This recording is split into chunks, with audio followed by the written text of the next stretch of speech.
মানুষের আকর্ষণ তৈরি হয় চারভাবে: শরীর, চেহারা, যোগ্যতা আর মন দিয়ে। যে আকর্ষণ শরীর বা যৌনতা থেকে তৈরি হয় তার স্থায়িত্ব সবচেয়ে কম। বেশ কিছুদিন তা পেলেই আর কোনো আকর্ষণ থাকে না। এরপর হলো চেহারা। এটার স্থায়িত্ব শরীরের আকর্ষণের চেয়ে বেশি। তবে চেহারা সুন্দর হলে, তার সঙ্গে বিশ্বাসী হলে তার প্রতি আকর্ষণ থেকেই যায়। বেশিরভাগ আকর্ষণ এই চেহারা বা রূপকেন্দ্রিক হয়। এরপরেই টিকসই হলো যোগ্যতার আকর্ষণ। মানুষের যোগ্যতাও এক ধরনের সৌন্দর্য।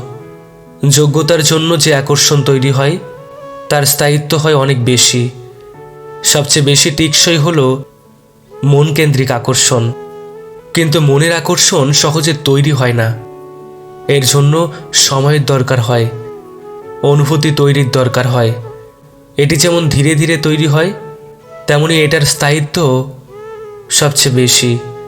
কিন্তু সব আকর্ষণই একসময় কমে যায়, কেউ স্বীকার করুক বা না করুক, এটাই বাস্তবতা।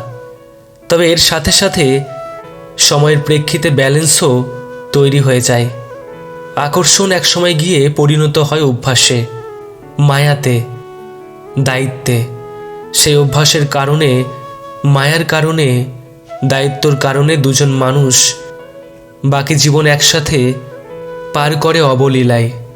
এই আকর্ষণ, অভ্যাস, মায়া, দায়িত্ব সব মিলেই একসাথে তৈরি হয় প্রকৃত ভালোবাসা।